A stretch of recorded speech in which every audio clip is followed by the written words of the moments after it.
When I went into the hospital, doctor said, we'll give you a month before you're joining your buddies. Alice Cooper sits down with Greg Laurie on TBN's Praise to share his powerful testimony about searching for purpose at the height of fame and finding God's grace at his lowest point. He should be dead, but God saved him for a purpose. Find out what that purpose is and believe that coming to Christ can lift you up when you are at your lowest point.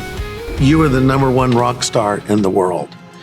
And it started with your first hit, 18. Yeah. You were in multiple bands. You started out in a band called the Earwigs. Right. But that hit changed everything. So you're in a car, I think maybe with some of your bandmates, and you hear your song 18 on the radio for the first time. What was that like? We were the band that wasn't supposed to ever have a hit. Yeah. We were the notorious Alice Cooper band. We were the outlaws. Yeah. Every parent hated us. And that was good for business, wasn't it? We didn't necessarily do it that way. We just ended up being that. Yeah. And we did a song called I'm 18. I'm 18 and I like it, right? Yeah. That was almost a punk anthem. Yeah. Having no idea that was going to be a hit single. And we're driving along, and all of a sudden we hear, pick hit this week on CKLW, and 18 comes on. Believe me, we stopped the car. We had never heard any of our records ever on the radio before. Yeah.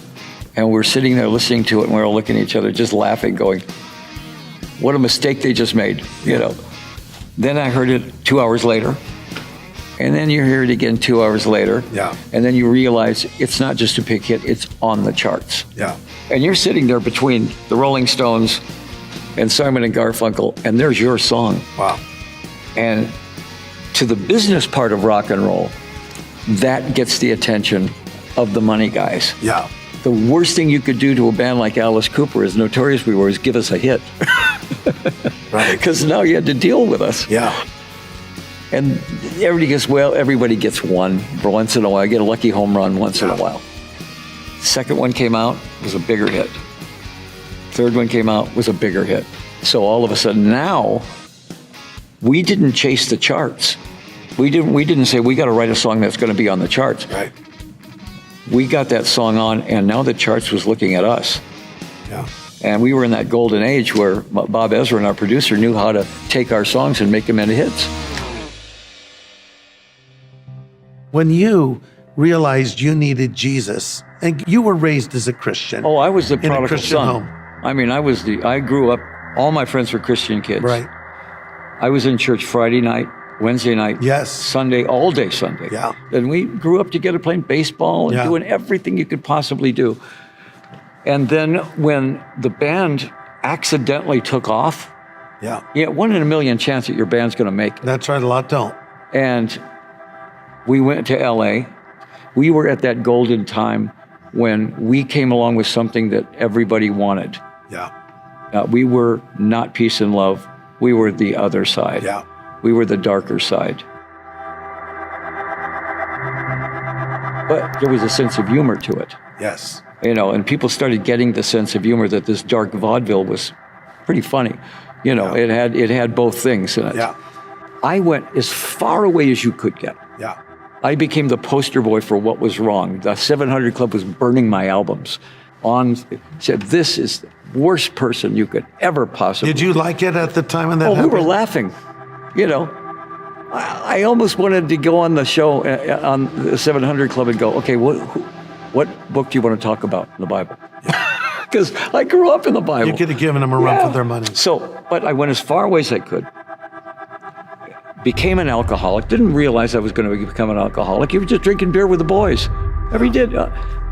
Different was that they could stop, I couldn't. And that beer was constant now. And it was not alcohol, it was medicine now. Almost like a prop, too. And it was a prop, but I mean, it was a good prop. I was never drunk, I was never angry, I was never mean. I was always that Dean Martin kind of cool. Until it started throwing up blood.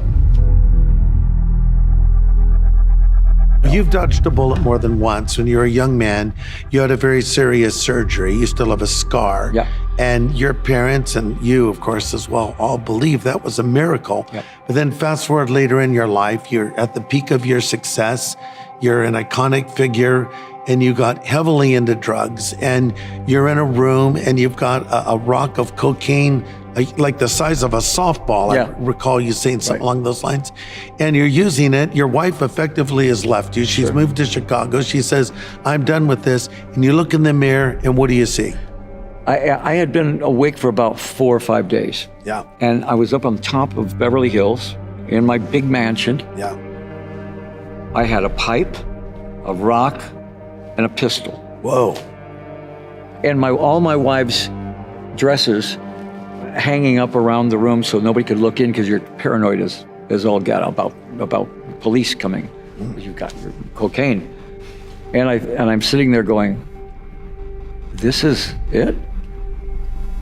I've alienated everybody. I've got my cocaine now, though, and I've got my gun. And I go in the other bathroom, and I look in the mirror. Now, to this day, I don't know if I had the Alice makeup on, Yeah. but I looked in the mirror, and the lines that come down from the makeup Yeah. were blood. Yeah. And I was probably hallucinating, Yeah. but I flushed the rock down the toilet. Finally called up Cheryl and I said, I'm okay now, I'm back. And Wow. she goes, not that easy. Yeah. We finally got to a point of her saying, Christian counseling, Yeah. and this and that, you set it up. I want to know how serious you are about Yeah. this. I set it up with Lehman down in Tucson, and we started going Christian, and it took 5 years before she realized that I was not going to fall back, Wow. into doing cocaine and all that. But I understood that. I could totally understand why she would be, she loved me, but she was suspicious. And any drug addict will tell you that drug becomes like oxygen. If you don't have it, you'll sell everything in your house to get it. I mean, it's an addiction Yeah. beyond addiction. And once it's gone, you don't miss it at all. Yeah. I mean, once it was gone, I had never even, it was just gone, Yeah. But I mean, when you're addicted, you are attached at the hip, and honestly, nothing else is important. When you were younger, you're just getting started in your career. You met Frank Zappa. Yeah. He was going to record you. He says, do you have an agent? He said, we don't have one yet. So you met Shep Gordon and you walked into a room and 3 iconic rock stars were in that room. Who Right. were they? It was Jim Morrison, Jimi Hendrix, and Janis Joplin. Almost like the Mount Rushmore Yeah, of rock. exactly. All dead at 27, by the way. Yeah, so they're in the so-called 27 Club. Right. And, now, and since then, of course, Amy Winehouse Right. has joined that so-called club. there's Brian about 20 of them. Yeah, there are. Brian Yeah. Jones from the Stones Yeah. and Kurt Cobain, Cobain. all tragically dead at the age of 27. But you walk into this room of these iconic rock figures, and they were so talented. I remember you told me each one kind of was an innovator in music, weren't they? I mean, They were the 3 most influential people in rock. yeah, I mean, other than the Beatles and the Stones. yes. They were the 3 that were everybody knew who they were. That's right. And Jimmy did something nobody had ever done, Jim Morrison did something nobody had done, and Janis Joplin did. Very true. So there they were, the most creative people in the building. Nobody knew at Yeah. that point they were going to be dead at 27. And maybe it was that whole James Dean, live fast, die young, and have a good-looking corpse. Right. But that was kind of the attitude. Right. Nobody wanted to get to 30. Yeah, When I hit 30, I went, I'm washed up. yeah, Nobody ever thought past 30. no. Because you went, oh my gosh, what am I going to do when I'm 30? Yeah. My perspective as a fan, I'm a few years younger than you, not that many, but, I grew up listening to all this music, admired all these people. So in a short period of time, around 1970, the Beatles break up. All these rock icons die. I was using drugs at that time. I was smoking a lot of weed, using LSD. And in my mind, to me, it was like, this era is over. This is all empty. And that sent me on a search. Yeah.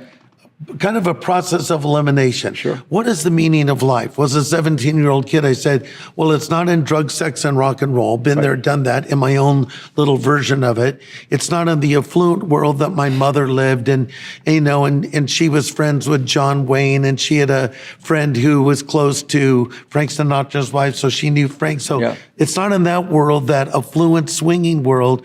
Where is it? And then I came across a group of very outspoken Christians on my high school campus, sitting around in a circle singing songs about God. I thought they were delusional, but for the first time in my life, I thought, what if they're right? Yeah. So let's talk about the Hollywood Vampires. So It was a Harry drinking Nilsson, club. Keith Moon, Harry Nilsson, Mickey John Lennon, Dolenz, Mickey Dolenz, Bernie Taupin, and anybody else that would come into town. John Lennon occasionally. Yeah, he would come in, and we would sit there and we would drink every night at the Rainbow, last man standing kind of thing.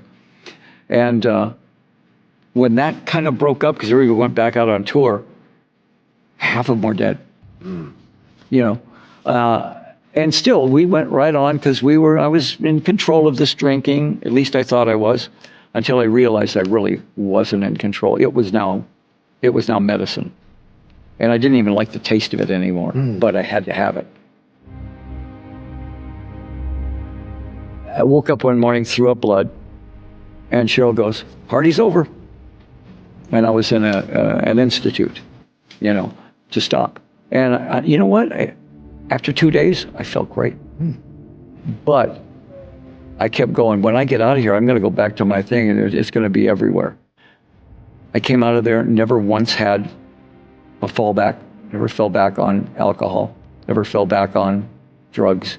39 years, 38 years. So God literally took it away from me. So you don't describe it as you were cured, you say you were healed. Yeah, people would say, well, you're a cured alcoholic. And I go, no, I was a healed alcoholic. What's the difference? Well, God took it away from me. Even the doctor said, it's impossible that you don't at least fall off the wagon 3 or 4 times because you're the classic alcoholic.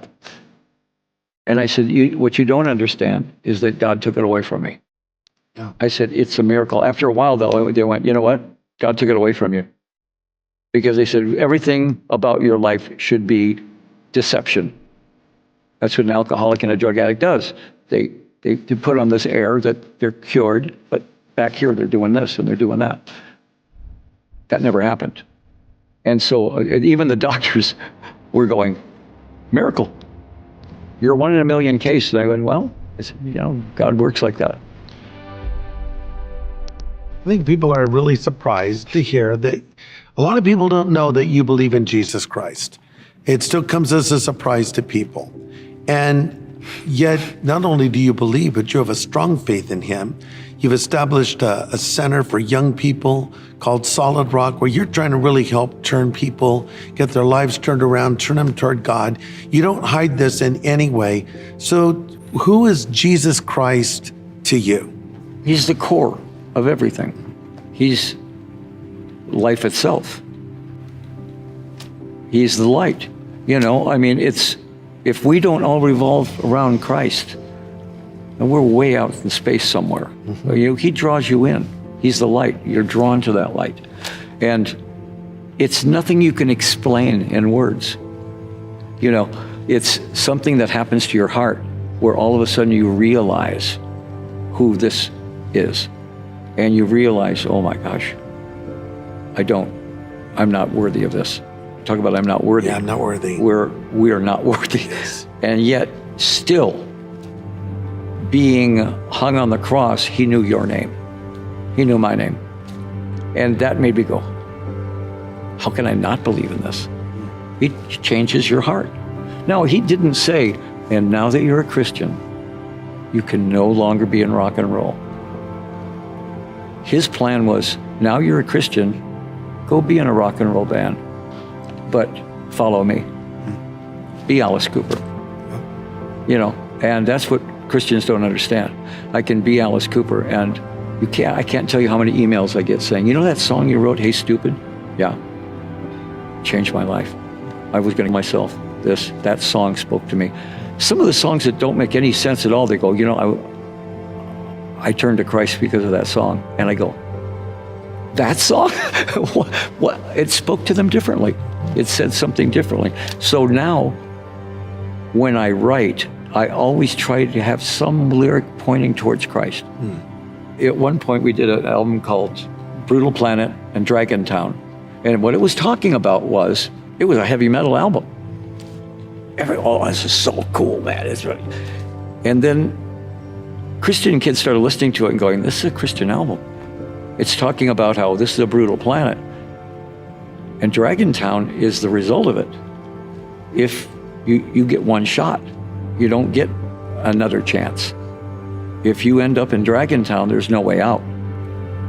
But Brutal Planet's pointing out all the things that point to Christ. You know, the horrible things, but the things also that point to Christ. That album and The Last Temptation, which was another album about that, it was written sort of like Something Wicked This Way Comes. The circus comes to town, the kid goes to the circus, and they try everything to get him to join the circus, right? And at the end, he doesn't, right? They were being sold in Christian bookstores, and my record company couldn't figure out why. They're going, why are we selling records in Christian bookstores? Because it was Christian albums. You know, 2 or 3 of my songs were used like in choirs. You know, that a song like "I Am Made of You," "Salvation." There's on these stories, you know, a murder mystery. But there's a song called "Salvation," how the murderer is going, "Is there any chance for salvation?" I guess. Well, that's the song that. So you did all these horrible things, but yeah, there is a chance for salvation. It's an amazing thing that, you know, people chase after these things. Young people today, you know, a poll was taken among them, and they said, what do you want more than anything else? And they said, to be rich and famous. And Andy Warhol, who you knew, once made his statement, it's attributed to him at least, one day everyone will be famous for 15 minutes, right. Something along those lines. Like that. And today, that literally is true for some people. Yeah. Suddenly you're famous online because you posted this video that went viral. You become a so-called influencer. And this is their whole goal in life, chasing after fame. But look, you've been there, you've done that, you've bought the t-shirt. In fact, you've been the t-shirt. And you're saying that what you're really looking for is God. Am I hearing you right? If that's not your final goal, and that should be the most important goal. Right. Everything else is secondary. Everything else is thirdary. Everything, you know, I always said this before, and a lot of people don't like the statement, but if I were going to put what's important to me in order, Alice Cooper would be about 5th. Yeah. Once you've answered that knock, yeah, and once you've committed to that, and once you start realizing how merciful that we've been treated, yes. And you know, and how much grace we've been given. You said there's like Alice Cooper on your list is like 4th down on the list. What's number 1, 2, 3? Well, I think your relationship with Christ is the number one thing. And of course, your family. My family are all Christian. You know, my wife is just, I mean, she's like walking in a Bible herself. And yet she plays Mademoiselle Guillotine on stage, and she plays all these characters. The kids are all in show business, but they're all Christians. You know, so when people say to you, they say, who are you? I go, well, first, I'm a child of God. Second of all, I'm in a rock band. You know, it's not, I'm Alice Cooper, the rock singer, and I'm a Christian. The priority is that I'm a child of God. Oh, and then I'm a rock singer, and I do this, and I'm a father, and I'm a husband. You know, so in that order, I think, is really who you are. Do you think when you're young and you're hungry, like you're a young rock star, you're in your band, the Spiders, then you become Alice Cooper, you're climbing your way up, and then when you get there, then you go to the stage 2 and stage 3, and in your case, you become iconic. You're still iconic. You walk into a room, you told me you walk through an airport, people say, we're not worthy because it was in Wayne's World, and they think they're the first people that did it, right. When in fact, it happens to you all the time. Right. But, you know, when you get to whatever stage that is, do you think that for some of these people who start abusing drugs or even take their own life, is it because they get to the top and they realize there's nothing there? Maybe when they thought it would be there, it keeps them going, but when they get there and they don't find it, Is that why they check out? What do you think happens in the mind of a person? I think if you don't have the Lord in your life, Yeah. you're always going to be trying to fill that hole Yeah. with something. Yes. It's either going to be drugs, or it's going to be Ferraris, Yeah. or it's going to be houses, or wives, or this, or that, Right. or fame. Yeah. And you're never going to achieve it. Yeah. Because there's that inner thing of us that when we're born, Yeah. of reconnecting with God, Yeah. that's there. And even if you're denying it, that's what you're searching for. And so they'll go to, the new fad is this. I'm going to Yeah. go be now a Buddhist. Yeah. I'm now going to be a vegetarian goat yoga person. Yes. I'm going to be this. And they go through everything Yeah. and still don't find it. And the last place they look is the Lord. That's right. Why do you Because- think it is? Well, I think because once you say, God, you're my God, you're my Savior, now you have to answer to him. Yes. People do not want to give up their God self, Yeah. the self that they control. I control my life. Right. Even people go to church. I go Yeah. to church. Okay, yeah, but you haven't given yourself. Yeah. You haven't given yourself fully. And that's where the fulfillment comes Yeah. from. You can't explain that to somebody that's not searching. If you put anybody and say, here's the biggest mansion on the planet, you can have anything you want. You can have drugs, you can have alcohol, you can have women, food, but you can't leave the mansion. It's a prison. At a point you'll either eat yourself to death, you'll drug yourself to death, you'll do something because it's not natural to be in prison. Yeah. That's true. That's everybody that was in that position ended up dying, way before their time.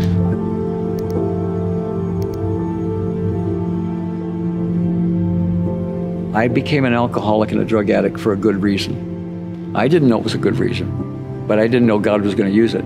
Yeah. I can now go into a place and talk to kids about drugs and alcohol, and they can't say, well, what do you know about it? Yeah, you've been there. I did everything, Yeah. okay? I've been there. I almost died from everything that I did. I can speak from experience now. I think God used my alcoholism and my drug addiction and said, yeah, you're going to go through this, but it's going to be something I can use later. Yeah. And I sit here and I go, I have no idea why he let me live, Yes. except for this fact that I can talk about it now and I can give him all the credit. Yeah. Our setback can turn into a setup, and God can use it, and you speak from experience. I mean, the Apostle Paul was a brilliant orator and communicator, but in almost every time he spoke, he just told a story. Yeah. And there's power in a story, and you have one of the most amazing stories I've ever heard. So maybe there's a young person right now watching, and they're almost where you were, or maybe they are where you were when you were in that room and you had the dresses up, blocking out the windows, and you're at the end. You've got a rock of cocaine, you've got a gun, and what would you say to that person right there? Here's what you need to do. For one thing, I don't know one drug addict that ever said, what a great idea. I don't know one alcoholic or one in rock and roll or in movies or anybody you've ever heard of that said, good idea. It's the most unfulfilling thing there is. And yet Satan uses it pretty well because it's the thrill. What do you got? What do you got to lose? Here's a thrill. I would say to him, and kids are smarter now than they used to be. Unfortunately, their world is more dangerous now. When we were kids, if you got in a fight, you got a black eye, bloody nose, and next day, a little respect. Now, somebody might drive by your house with a machine gun. When we were kids, if you got in trouble with a girl, you got a penicillin shot. Now you die. The ante's up on everything. So these kids have got to be smarter. And I think kids can look at our drug problems and go, I don't really want to get involved in that. My thing I would say to them is, when you hear that knocking at the door, answer the door. If the Lord is knocking at your door, answer it. It's the best thing that you could ever do. And you can avoid all this insanity, I think Jesus summed it up perfectly when he said, the thief, speaking of Satan, comes to steal, kill, and destroy. Yeah. But I have come that you might have life, and that more abundantly. You know, the Lord says in Scripture, behold, I set before you life and death, blessings or curses. Choose whom you will serve. So it's a choice. But then I love how that verse goes on to say, choose life. So it's almost like the Lord saying, okay, here's a test. Here's the correct answer on the test. Make this choice. But it's up to us, isn't it? He's not going to force us to believe. You didn't have to turn back to the Lord. You could have continued on that course. And quite frankly, you could have been another tragic rock and roll story. I was as close as anybody ever came. Yeah. When I went into the hospital, doctor said, we'll give you a month before you're joining your buddies. Wow. Because, I mean, you just can't treat your body like that. And on top of it, I'm touring. So it's a constant flow, constant energy, constant this, constant party. And that sounds like fun, a constant party. Got to a point where I would go backstage and look at my stage costume and start crying because I knew what I had to do to get into that costume to perform was now depression. It wasn't fun like it used to be. And it wasn't because of the Alice character. Alice was not the villain. Alice wasn't the problem. I was the problem. Alice was kind of the relief because Alice didn't drink on stage. Alice didn't do drugs on stage. I was the one that, Dr. Jekyll was the problem, not Mr. Hyde. And really, the only cure I had was Jesus. And the fact that I can still go out and play the character, and I can still go out and do the shows, and have fun doing it, and know that I'm still helping people out in a way. People that you can look at it and say, wow, I get letters like this. If you can stop drinking, well, I can. So God made me that exception, where he said, you are going to be known for this, and then you're not going to do it anymore. People will look at that and go, wow, there's hope. I can come out of this. But there comes that point in your life where when you're lying in bed somewhere in Wichita on a tour bus, where you go, what is this about? Is this really it? Is this all there is? There's that song, Is That All There Is? Because it can't be. There must be something better than this. And I think that's when you start hearing the Lord knocking. Because, there's nobody on this planet that he hasn't knocked on the door. Again, you said we have a choice. Do we keep pursuing what's in the world?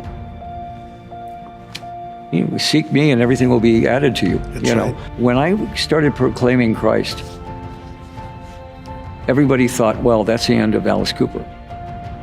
We have never done better. On every level since I have proclaimed Christ. It should have gone the other way. It should have absolutely ruined my career. Well, especially because of a persona and a trajectory that people may perceive that you're on. Yeah. But in reality, they don't realize it's a performance. You take on the role of a character. Sure. But you've redeemed it and turned it around Exactly. to use as a tool for good. I think that's how it's been used. My show has always been a good against evil. Alice plays the villain. And what happens to him? He gets his head cut off. Because the bad guy's always got to get his head cut off. And then what happens? He comes back. White top hat and tail, balloons, and he's redeemed. And just that simplicity of that will connect to people go, oh, he can be redeemed. He's not, they can't kill him. Well, you can kill his body, but you're not going to kill his spirit. And that's always been the ongoing theme of Alice Cooper, has been redemption at the end. And it is redemption, and we're so thankful for how you speak up for your faith. Alice, could you define what redemption is to you? Well, none of us deserve redemption, but Christ on the cross, if that blood is the most precious thing, that is your redemption. He was the perfect sacrifice. There's no sacrifice we could make that would be better than the Son of God dying for you. That's right. understanding your sin, understanding that you're going to sin after that, and yet still paying the price. You can't do it. You can't ever repay that. And once you realize that, then you are connected to the Lord. He has taken a residence in your life. And now he's with you at every moment. So redemption is giving into that and saying, Lord, you're right, here I am. Exactly. When Jesus died on the cross, he said, it is finished. It was a complete payment. It wasn't like, here's a down payment, we'll work out the rest later. A complete payment. And the word finished is interesting. It comes from a single word, tetelestai, which means it's completed, it's accomplished, it's done. Jesus paid it all to him I owe. Sin had left a crimson stain, he washed it white as snow. May the Lord richly bless you as you find and follow him. If you are struggling with something, reach out to someone.